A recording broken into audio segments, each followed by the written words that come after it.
Hey everyone, I'm Zach, and welcome to this month's Town Hall, where we answer questions submitted by the community to shine light on your burning questions. Welcome everybody, and before we dive in, we wanted to let you know some reminders and a disclaimer. So first, right off the bat, the March airdrop is coming in hot, and in order to be eligible, make sure you're playing this month as well as own a collectible. And last month, many people thought that these streams are for big news and reveals about the game, which, while we will share new information from time to time, the primary goal of these streams is to communicate with you guys and answer some of the questions so all of the community feels heard. And this month we have a lot of questions, so we won't be able to answer them all. And as always, we want to answer as many as we can with the time that we have with our very special guest this month. And with that off the bat, today we have the one and only Matt Tonks, our CTO, with us. Welcome, man. And with us today to talk about anything related to the economy, Khaled, our Director of Economy and Monetization. Welcome, fellas. What's up? And welcome everyone in Twitch chat. And welcome. And before we jump in, we got something cool to share. And I think you guys are going to be very excited to see this guy. He's the Blight Captain. He's a new combatant coming out in 0.26. So, little dude, look at him. Look at him go. He's going to be terrifying. I'm just looking at him and I feel terrified already. And with that sneak peek out of the way, let's jump right into the first town hall's questions. All right, let's get right into it. The first question that we have, I believe, is for Matt. How soon until controller support? Hi, everyone. So there is some amount of controller support currently. Like if you plug a game controller into your PC, it will work. You can run around and bind keys to it. Beyond that, we will probably add better support to it sometime in the future, but it's not on the immediate roadmap. I mean, at its heart, Big Time is a PC game. The UI is designed for a mouse interface. So really to do that justice, if you've ever played, say, Diablo on console or something like that, it's almost an entirely new game to make it work on a controller separately from the UI. So we don't want to kind of do that halfway. We want when we add real controller support, we want to make it fully support all the features in the game, and that's just quite a tall order for a game like Big Time, and it's not going to happen in the immediate future, but it is something that's on the roadmap. Cool. There, you heard it, man. You heard it from the source. All right, another Matt question. Are the devs happy with the game they've built so far? This is an interesting question. I mean, it's certainly, whenever anybody's creating anything, if you're asking if we think we're done with it, certainly not. There's always stuff that could be better. There's always polish we want to do. Are we happy with it in general? I would say definitely yes. Yeah, the team's very excited about the game, and we have a blast adding cool new features to it every day. But that doesn't mean that we're like happy with it as in cool, it's finished, we're gonna walk away. We have massive plans. We always have way more plans than we have time to execute on, and that's gonna be the case for the foreseeable future. Really, we would love to do amazing things with Big Time. We have grand visions for it. So the game will definitely keep evolving and getting better. Sometimes even dramatically changing as time goes on. It's all of our goal and what we do every day is to iterate on the game as fast as possible and make sure that we're moving the needle in the right direction and making the thing as fun as it possibly can be with the resources that we have. Yeah, it's always improving. Will there ever be a feature where we can customize our NFTs, or are all of the NFT skins fixed? This is a two-parter. Also, will character customization be introduced in the future so that everyone doesn't look like they have the same parents? Character customization is coming. That's actually something we've already been working on, starting with like a female character model and a little bit of character customization that layers on top of that as well. Modifying the NFTs themselves is probably not going to be anytime soon. Those are really tricky. When you're selling something to someone, or when it's available for real money, people tend to get really upset when things change after the fact, or if you can modify the item from what it was originally intended. So that's not to say we won't ever do any kind of NFT customization, but the thing that we're looking at first is character customization itself, and that is something that's coming soon. I hear that. It says, speaking more to the future, do you plan to create more towns, create a bit more of an RPG experience, give us more lore through quests, and are there going to be quest chains? Yes, yes, and yes. So the .2.5 release was kind of the first step into this, where you saw a little bit more of a quest chain guiding you through the first-time user experience, basically the first 10 levels of the game. We're definitely going to be extending that further, so that you have a little bit of lore, a little bit of storyline, breadcrumbs, if you will. We're working on new towns. There's something called Epoch City. Is another sort of starting area that we've been working on that'll be showing up in a patch later on this year. And yeah, I mean, this is all sort of one of those things that we definitely want to do, and we're constantly adding more and more in this direction. One of the big steps there was getting our quest system kind of off the ground and functional. And like I said, the .2.5 release was a big milestone in that direction. We had to kind of get a lot of those systems working and add features to them in order to get the first-time user experience quests to work.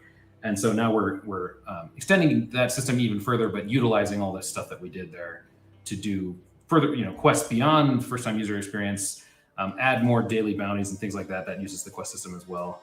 And we have some other exciting kind of surprises that are tied to that quest system coming into .2.6 and then more beyond that even. So, like I said, yes, yes, and yes. Awesome. All right, next one, right off the bat, it says, I have seen within Big Time that many players want to trade in gold. Will gold auction houses exist in the future? And will it be possible to sell gold in the future for USDC or USDT? So being able to trade items in general in game is definitely something that we're going to add. Originally, we had planned on, I don't know if you've played like World of Warcraft or say EverQuest, they had this system where you could walk up to somebody and open a trade window with them. We may do something like that. Another suggestion that was from a user in Discord I just saw the other day that I thought was awesome is making a trade table in the PPU, where if you want to trade with someone, PPU is what we call personal metaverse for short. But anyway, in your personal metaverse, you can put down a trade table if you have that item, and then somebody else can jump in there with you and trade. You can trade for gold or any other in-game item, as long as both parties kind of agree to it, then the swap happens. Trading gold for USDC or any kind of like more real world currency is probably not going to happen anytime soon. There's all sorts of regulatory issues that we have to be really careful with there. So we will be doing in-game trading, but we'll probably be keeping in-game trading separate from any kind of like real world money trading. Awesome. Thank you for that. All right, our first Khaled question. Hi, when can we open boxes and be able to move the NFTs to our wallet? Thanks. Yeah, sure. So, hey everyone. So about opening boxes, obviously we need the boxes to be opened before the economy update is out, which is 0.27. And we're planning to have that probably at the later part of Q2. So the idea behind this is we want players to open the box and then directly, could use the utility NFTs directly in the game or briefly after.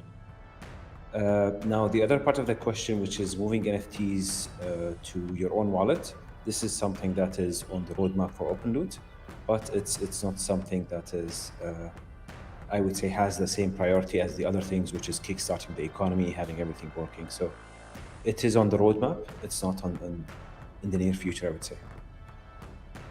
Awesome. Thank you, man. We definitely have a more passionate question next. Tell us how we got from an initial projection of 10 weeks of EAL, then global shortly thereafter, to now a 1-year anniversary EAL coming up on April 19th with no set date for the economy release and global launch. We waited too long for this to happen. I think that's for Matt. Sure. So the 10 weeks that you're talking about was really just for gold, silver, jade passes, and the times that those lasted were just about what we predicted. And really the reason that we did those phases is to give the people that were kind of the most bought into supporting us early on the most benefits. So one of the things that we've actually been looking at a lot recently is looking at, in retrospect, doing some analytics and looking at how much actually dropped in each of those phases and making sure it matches what we were trying to achieve. And I'm happy to say that all the digging that we've done in there has proven that if you had a gold pass, for example, those more NFTs dropped during that time period than any other time period, and all the sort of like biasing towards the people that supported us the most early on is still the case.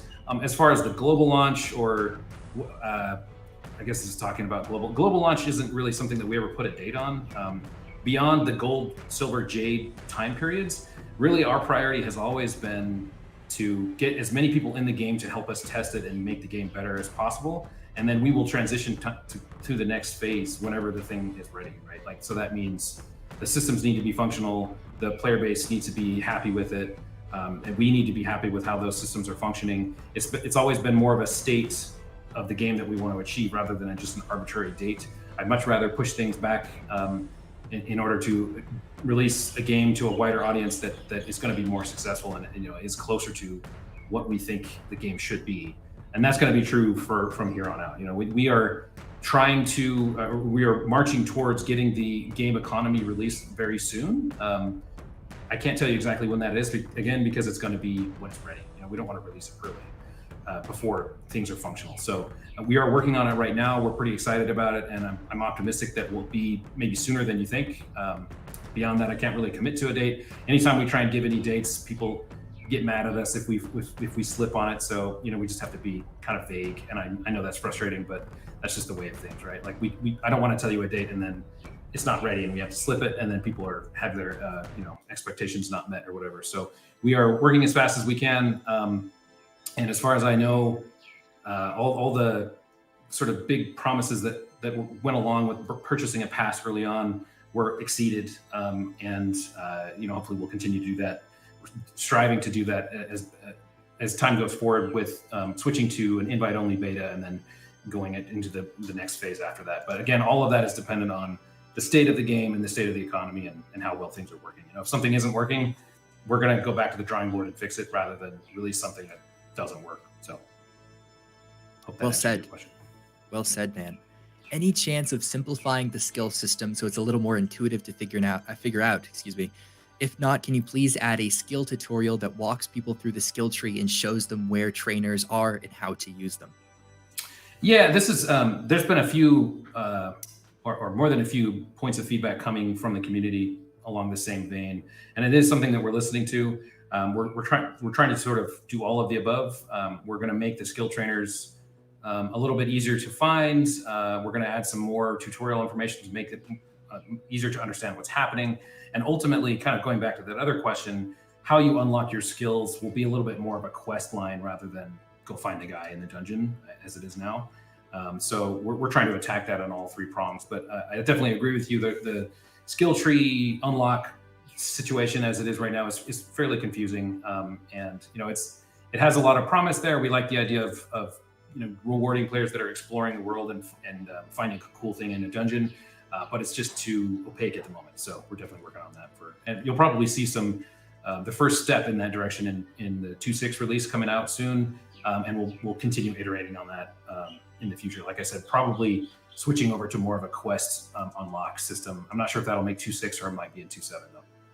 Man, a lot of stuff to look forward to. That is very cool. Currently, all dungeons have the same enemies, but do you have any plans to switch the enemies that are more suited to each biome? Yeah, good question. So there is a little bit of this already. Some of the dungeons only, like the ancient monitors and stuff only show up in certain dungeons. And that's true of cyber pirates and stuff like that too. But that said, it is not as sort of cut and dry as we probably want it to be. And a lot of that is a function of how many enemies we have available. I'd rather get a new dungeon out that has cool gameplay in it and reuse some enemies in there if it means that we get another dungeon out versus waiting for more enemies to come online. But the good news is we are constantly adding more enemies like the Blight Captain you just saw a sneak peek of.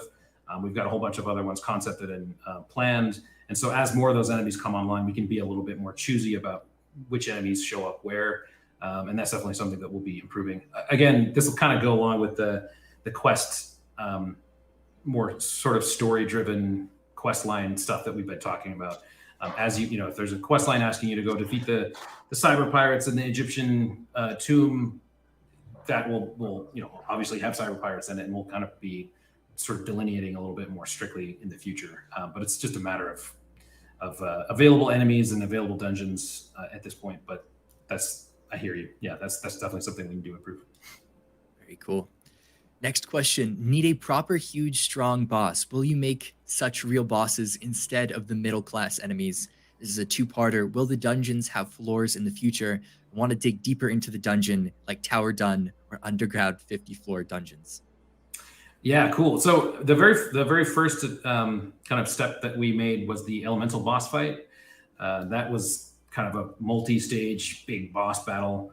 That's one of many that we have planned. We want to try and get not only the boss battle itself to be multi-stage, but add more bigger bosses going forward. So short answer is yes. And then the caveat there is that this is all, like anything else, is gated on how many resources and how much time we have. So there's a lot of priorities we're juggling. I don't know exactly when those other boss battles will go online, but we have them planned and some work already put towards them. So look for those new boss battles to come out in future patches. Very cool. Oh, and the second part of that question, I should say, is the dungeon levels, kind of like Diablo, I'm guessing. And funny that you asked. That is something that we are working on right now. It probably won't make 2.6. Maybe it will. We'll see. But that's something that we think would be really cool too. Is sort of like an infinite dungeon where you go in and you fight one level, and if you complete that, you go one level deeper. Complete that one level deeper. Of course, it gets harder the deeper you go. Maybe the rewards get better the deeper you go. But because of the procedural generation system that we have, that's something that we should be able to do without, kind of breaking the bank in terms of development budget. So that's something you can look forward to too. Yeah. These are some good questions today. All right. What's the full potential size of the maps that the big time team are planning on in the future? Since more massive the map is, more content that can be added. If there's any, can we have the estimated scale on the maps in kilometers that the big time team are planning on? I don't have like kilometer scale, but if you want to get an idea of probably the biggest map that we'll do anytime soon is the full breadth of the Times End map. So when you first get into Times End, you're sort of restricted to about 1/4 of it. And if you look off in the distance, there's like a forest area and some more desert area. There's a couple other continents out there. So we'll be unlocking those as time goes on. And the full size of that map is quite large. Like I said, I don't exactly know how many kilometers it is across. But for us, it's a lot more about making sure we have interesting content to fill that space rather than just having a giant space. We can unlock those sections right now and sprinkle some stuff in there, but I don't think it would be terribly interesting. So we need to build more mechanics and more gameplay that makes sense at the time. But that is something that we're going to do. That's so exciting. Next question. Will there ever be other classes, a paladin with melee and spells, or necromancer walking dead mobs alive maybe? Will we get new content soon, like new monsters, new bosses, new missions? And will class crossing ever be a thing, gears and skills? Okay, so taking those questions one at a time. Will there ever be new classes? Yes. 2.6 has new classes in it, for example. So new classes in 2.6 that will be releasing very soon. And then the plan even beyond that is to keep adding new classes as time goes on. Whenever we kind of kick off another season, there will be at least 2 new classes associated with that, probably more. And the details of what those classes are sort of TBD for the more longer future cases. We know what the 2 classes that we're releasing are for 2.6, but I don't think we've announced anything there yet. So I have to keep tuned or stay tuned for that. The second part of that question was, will there be new content soon? So we try really hard. Whenever we do a new patch, that it comes with a bunch of new content. So 2.5 had the Egyptian tomb. It had new monsters. It had it had daily quests and a whole bunch of new mission types, new objective types. And that's going to be true of 2.6 as well. Every time we release a patch, we make sure that it has some cool, interesting goodness for players to consume and not just bug fixes and stuff like that.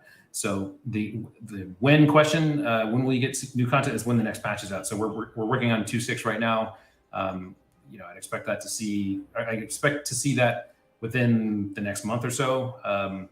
Hopefully sooner than that, but again, it's about when it's ready and not necessarily a particular date. So very soon though. Let's see, what's the last part of the question? Class crossing. Class crossing. Yeah, this is actually something I'm not exactly sure what you mean by class crossing, but like gears that you can use in different multiple classes is something that we've talked about, like a special gear that 2 different classes could equip, or maybe all classes could equip. That could be really cool. Or maybe a special gear that lets, say, a chronomancer use some time warrior skills or something like that. So I don't know if that qualifies as class crossing, but that's definitely something that we are playing around with. So yeah, stay tuned for that. Very cool. Hey, Big Time. When wielding dual blades without a weapon skin, I have 2 daggers. When I put on a dagger skin for the dual blades, I only have 1 dagger. Will we eventually be able to show our dual blades with 2 dagger skins? And how were you planning on fixing this? Yeah, I mean, the short answer is this is just a bug. So yes, you will be able to display both when you have a dual wield weapon equipped. Dual wield weapons are kind of a special case that just there's a bug in the system right now. When you equip an NFT, it doesn't also apply or create another mesh in your other hand. So that should get fixed soon. It's already in our bug tracking system. So yeah, sorry about the bug. There's always some bugs, right? And that's awesome. It's getting fixed. Okay, next question, I believe, is this for Khaled? Yes, it is. When are the new features coming to OpenLoot, our partner? And when can we see when and what price we bought something? And are there plans to bring other features into OpenLoot, such as auctions or sending offers to NFT owners? Yeah, sure. So we got tons of features that we're planning to do with OpenLoot. There is a good chunk of features that are going to be out hopefully at Q2 and Q3. I could give you some of the features, for example, checking a specific price history on a specific issue NFT. That's planned for Q2. Another feature is checking the user transaction history, which is also for Q2. And the last one is price history, for example, on a specific item, which is also planned for Q3.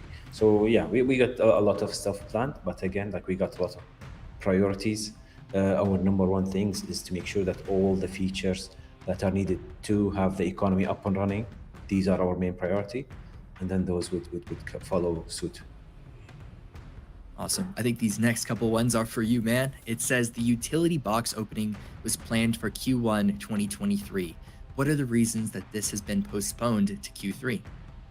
Okay, so this one, actually, there is multiple reasons.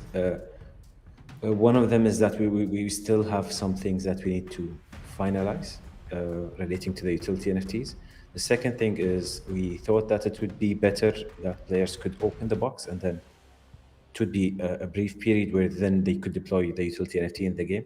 I think that would be better instead of opening it and then they need to wait for a long period of time. And because the economy is closer now, I think it's better to keep it that way. Cool. Next up, when will it be possible to move a big time NFT to a private wallet?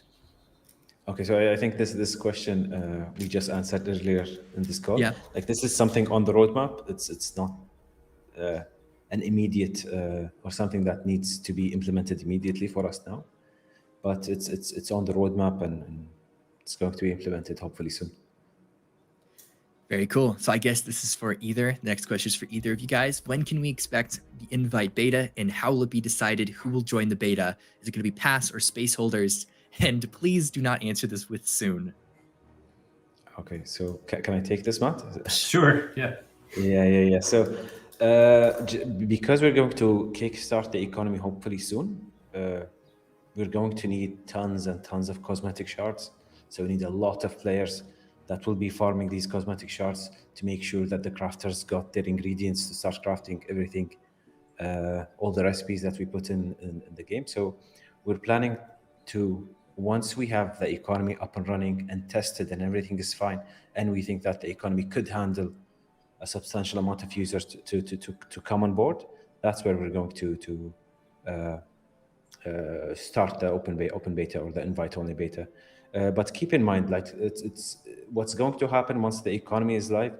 There is a lot of things that are going to change. One of the main things that we would like to change is how the drops for NFTs are happening via the gameplay. So not a lot of users or like a lot of users coming into the game does not mean that a lot of NFTs would drop, and maybe a lot of farmers or people who are extracting value or something like that would benefit. So we shouldn't be afraid from having a lot of users come into the game, essentially. Yeah, this is another, I mean, I guess I could say we are working to get to the point of invite-only beta in the middle part of this year. But this is definitely one of those that is firmly in the camp of when it's ready and not at a particular date.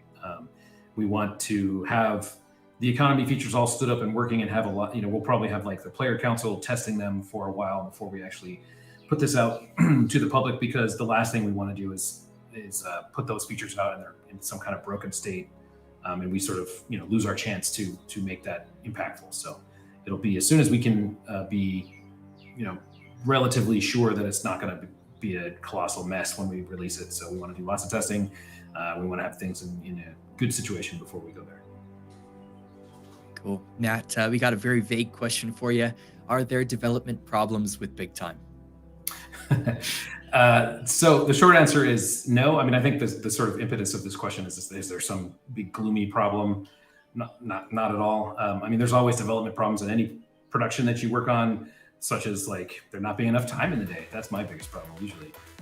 One thing that I do want to point out though is I've seen some kind of interesting expectations for say the team size of Big Time and how much we should be able to get done in a particular amount of time. So just for everyone's reference, the game team on Big Time is about 30 people. So compared to say a AAA game team that you'd see at Blizzard or Epic or whoever, that it's about maybe 5% the size of one of those teams.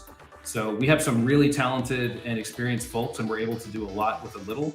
But at some point, there's only so much that we can do. We only have so many hands, and so maybe some of the people here are ascribing problems with just the fact that it's a small team, and sometimes certain types of things take longer than you might think. But the good news is that with a small team, other types of things are a lot faster than you would see at a big company. For example, reacting to feedback and pivoting the game, we can do really rapidly without a whole lot of bureaucracy and a lot of mess. We can kind of change our minds and fix stuff really, really quickly, which I personally really enjoy.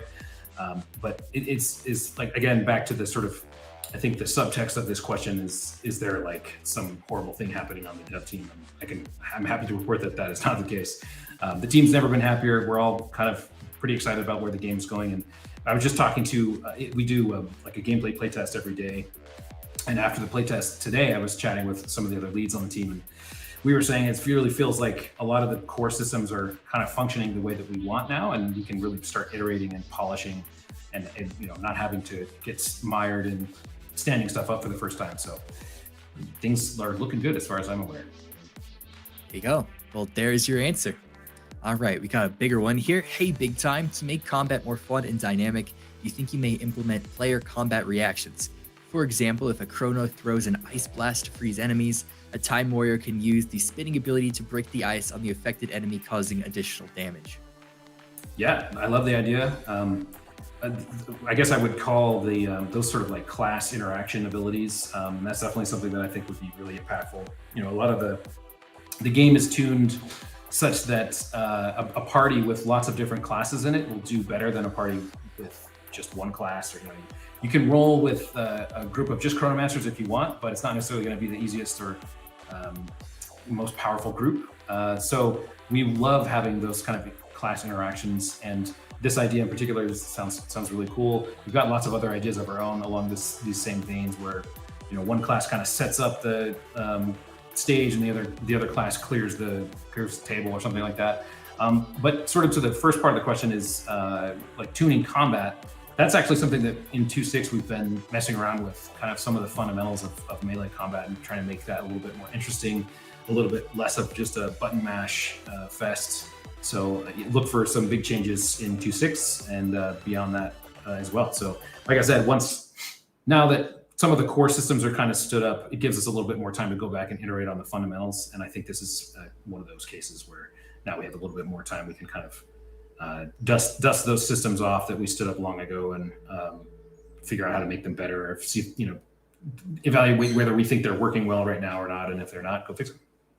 Man, I don't know about everyone watching, but I'm getting very excited for 0.26. This is going to be very cool. All right, next now I've hyped it up too much. No, never. There's a lot of stuff in there, though. That's very cool. I know it's still too early to talk about PvP, but ... when can we expect PvP at Big Time? End of 2023, 2024?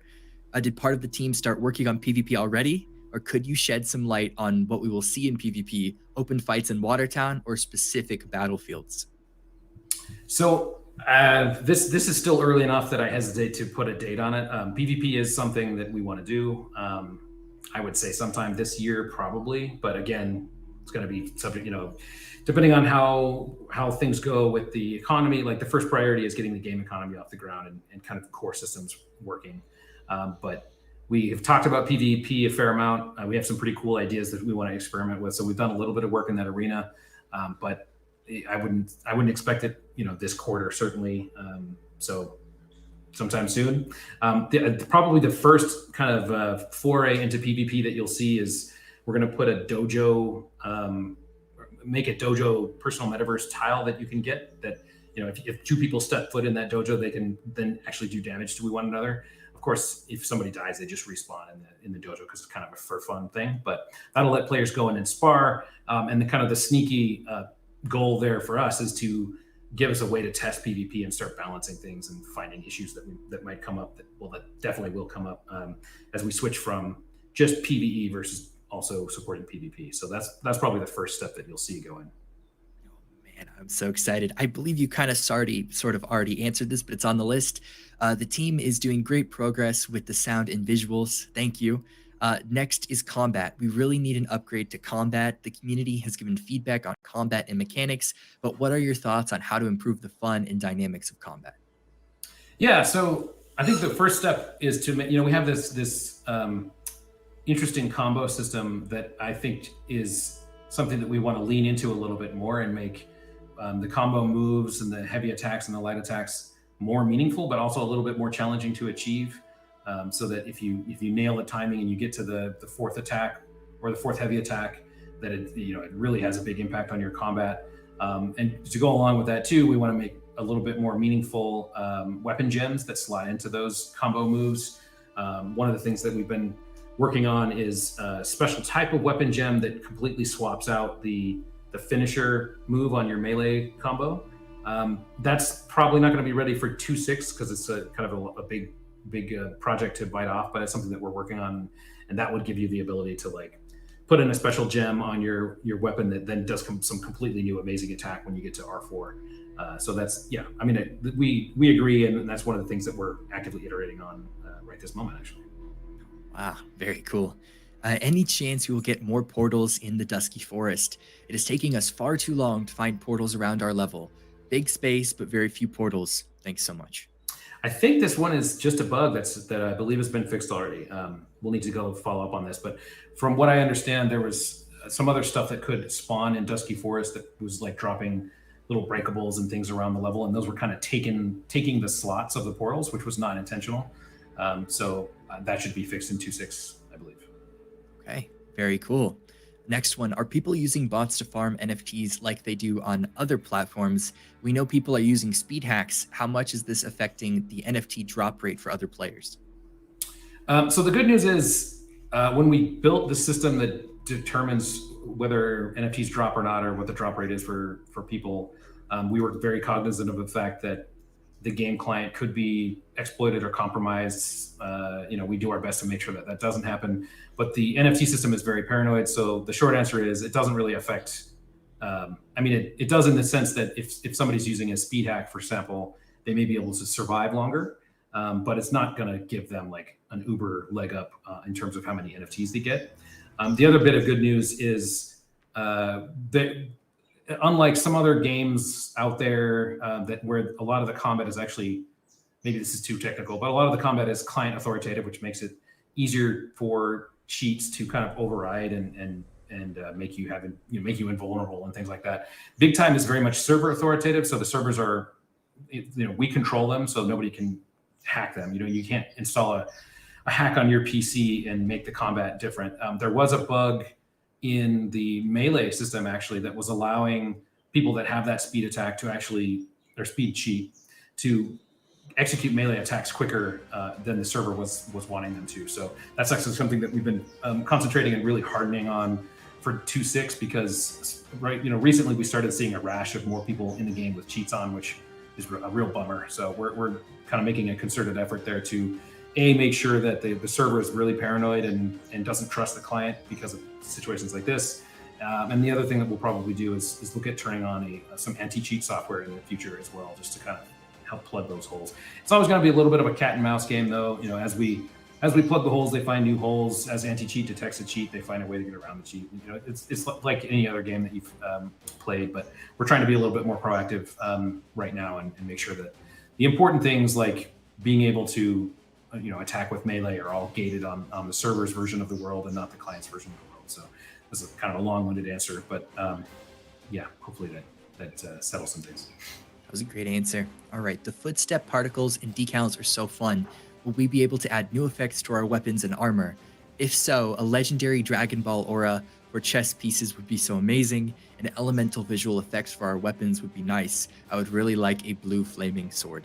Love it. Yeah, this is actually something that we want to do as well. So I don't know if you noticed, but if you go to the cosmetic inventory in 2.5, there's all these little slots on all the weapon slots there, and the reason that those slots exist is so that you can attach an NFT cosmetic to any one of those things. So you could put a fire NFT on your boots, on your helmet, on your sword, whatever you want to do, and those types of NFTs are forthcoming. We're working on them now, so probably in the next couple of releases you'll see a whole bunch more of those come out. It's really just a matter of building the visual effects that go in there.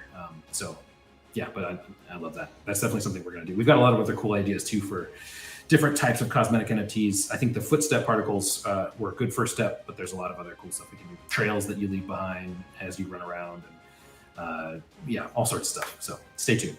Oh man, I'm so excited. Okay, regarding spaces, a couple questions. How many players can we have in our spaces currently at one time together? And will that limit, if any, be expanded in the future?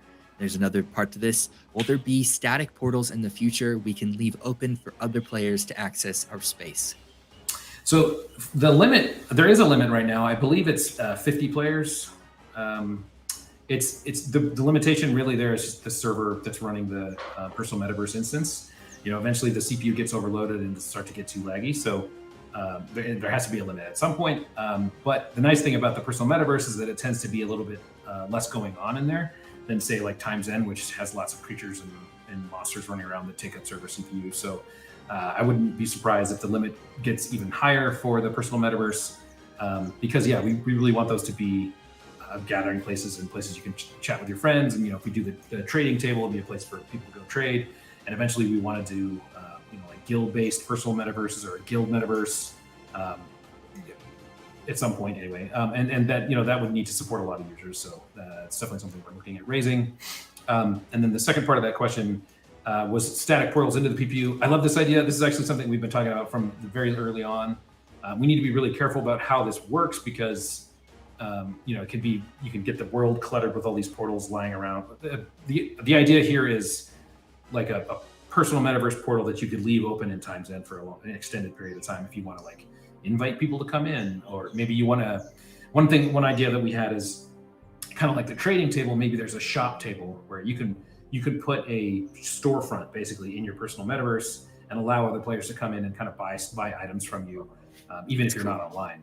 That's something that we'd love to do, but we need to make sure that we do that in a way that makes sense, that isn't going to just lead to fields of people's personal metaverse portals that nobody wants to go to. We got to kind of find a good way to limit where people can put them and still make it interesting to do so. So anyway, that's something that's on the horizon that we really want to do though. Oh man, that's just such a cool concept. Okay, wanted to add, will our NFTs, for Khaled, will our NFTs have the possibility to be traded into other marketplaces such as OpenSea? Yeah, I mean, in the end of the day, like they are NFTs, that's a possibility, but it would be counterintuitive to what we're doing with OpenLoot. We're building it from the ground up to give you the best user experience for our games. So it's not something that we're looking at the current stage, I would say. Very cool. Thank you. All right, Matt. What do you think of players being able to gather materials and for a gold fee, get generic furniture at a vendor? And can we fill our spaces with generics? And if we like the decoration placement, then can we choose to buy skins for the generic furniture like we do with armor? It's an interesting idea. It's a little bit tricky because you don't want to, like the decoration NFTs that are dropping in the game right now. If somebody can just go to the vendor and pay gold for those, it kind of erodes how cool the decoration NFTs are. I don't necessarily think that means that we can't do it though. I mean, maybe they're like folding chairs, or something that's a little bit lower rent. I think that's a decent idea to allow people to have some furniture in the game. That's not necessarily an NFT. But another thing that we're talking about doing maybe is having some more NFTs that are built for the personal metaverse that are a little bit more common. So that might kind of fill this hole as well, where it's not as cool as the Arthurian throne is, but it's an item that you can get that's a little bit more prevalent out in the world. So we'll be experimenting with things like that because we want to make sure that people that want to decorate their personal metaverse have the resources to do so, and that's I think it's a cool part of the game is being able to customize your space. So yeah. Very cool. Next up, I didn't know you could add emojis to the questions we're answering, but they did. Okay, fishing, gardening, when? Yes. So this is definitely something we want to do. In fact, one of our programmers, Martin, really loves fishing in games for some reason. So he's been pushing for this for a long time, and it's definitely something that we would love to add.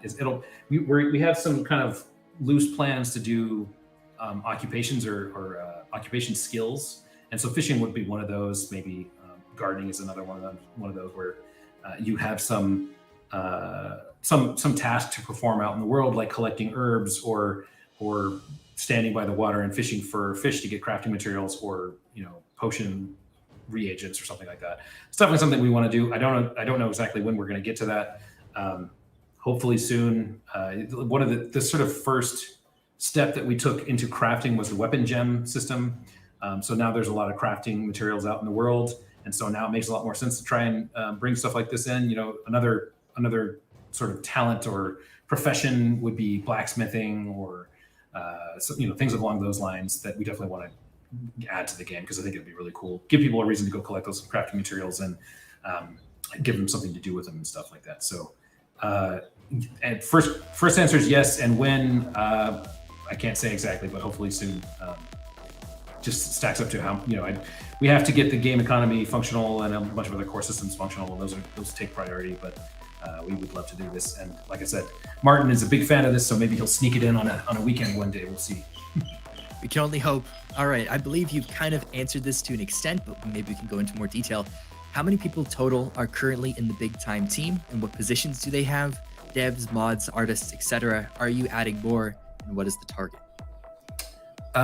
So at least for the game team, like I said, there's about 30, I think 32 of us right now. That's spread across programmers, designers, like character artists, environment artists, visual effect artists. We have a 2-person sound team.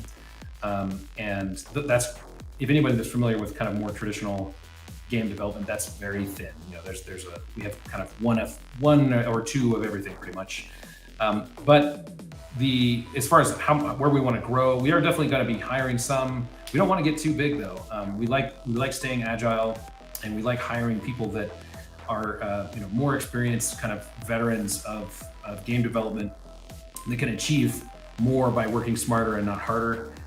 So I don't know exactly where we're going to end up, but I wouldn't expect us to ever become like a hundreds of people style team. We want to stay small and agile for the foreseeable future. As far as on the other side of things, we also have dedicated open loot engineers and a whole host of awesome marketing people that kind of help with that side of things, and a mix of other customer support agents and community people and all kinds of other stuff. But still, the company's quite small. I think we're maybe around 100 people total, something like that. And if I had to guess, and this is a wild guess, I'd say we probably won't ever get bigger than say 150. But who knows? The future is vast. I don't know what will happen. All right. Hey, Big Time, what do you think of the idea of gathering materials in a dungeon to customize the color of our skins? If we could collect different color plants or materials, then combine them with the gold fee at a vendor to change the color of our skins, it would be amazing. I'm not sure if they're talking about weapon skins or like the actual skin tone of their character. But I suppose if once we have character customization on board. One of you'll be able to change your skin tone with that. So some sort of dye agent that you could use to change your skin tone isn't out of the question. I think it's like I said before, we'll probably stay away from any kind of like adjustments or customization for the NFTs themselves, because their visual look is kind of tied into what they are. Mhm. But perhaps we could let people dye their swords or something like that. We'll have to see.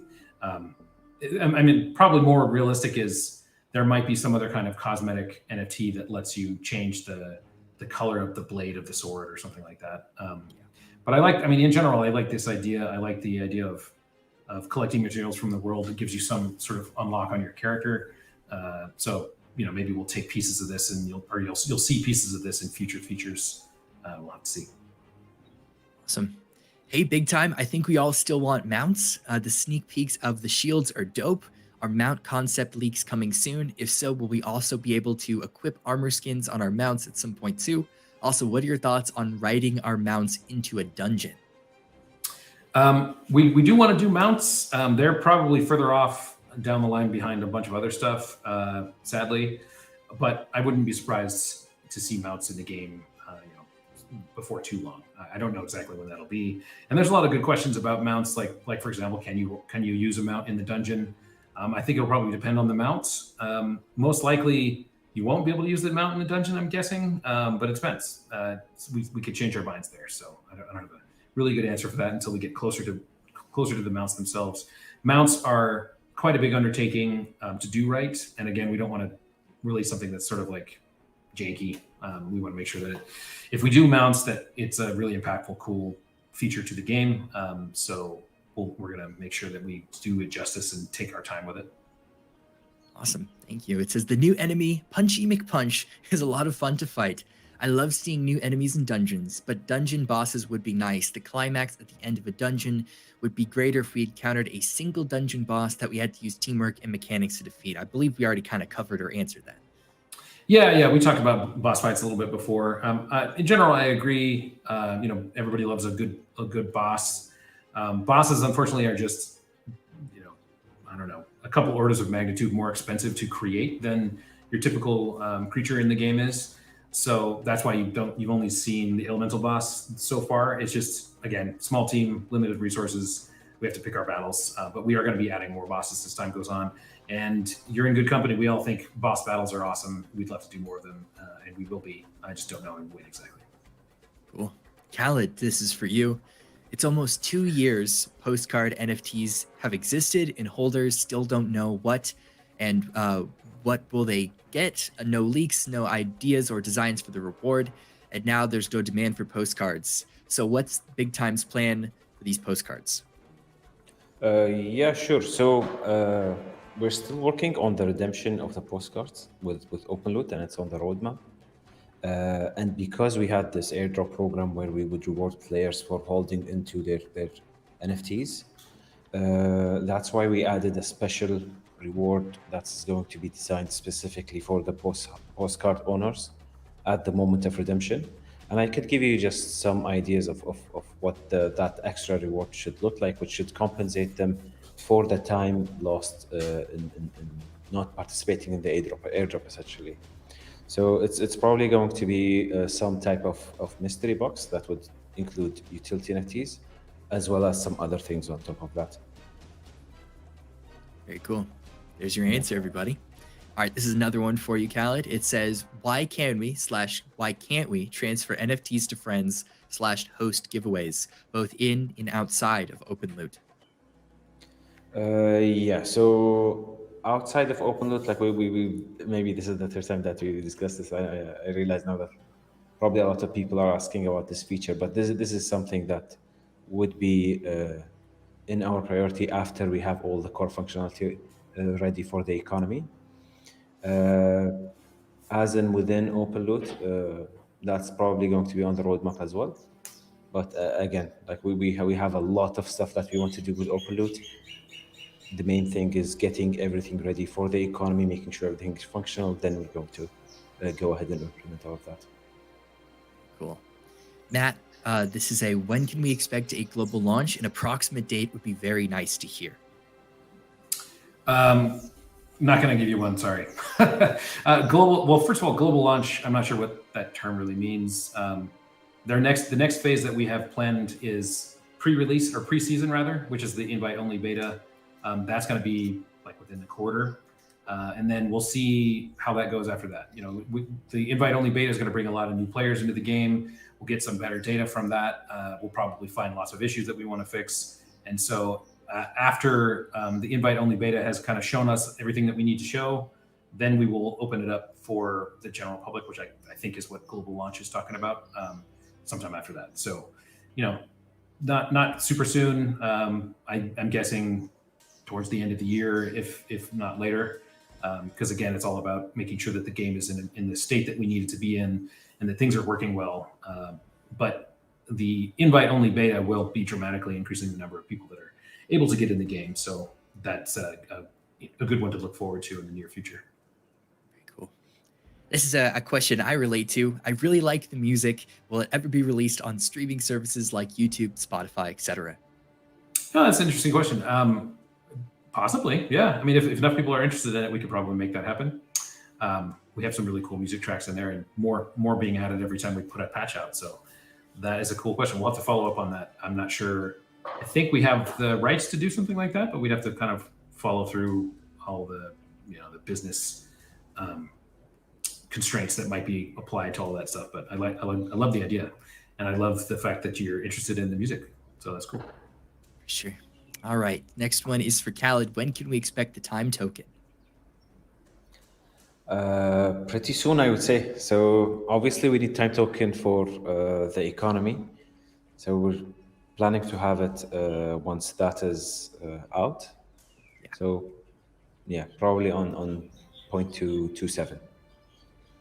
Cool. Yeah, when you hear us talking about the game economy release, that's one of the pivotal parts of it. So it'll have to be part and parcel with everything else. Right. Another one for you, Khaled. Crypto regulation is becoming increasingly likely around the world. Is Big Time in contact with regulators to get the NFTs and tokens approved?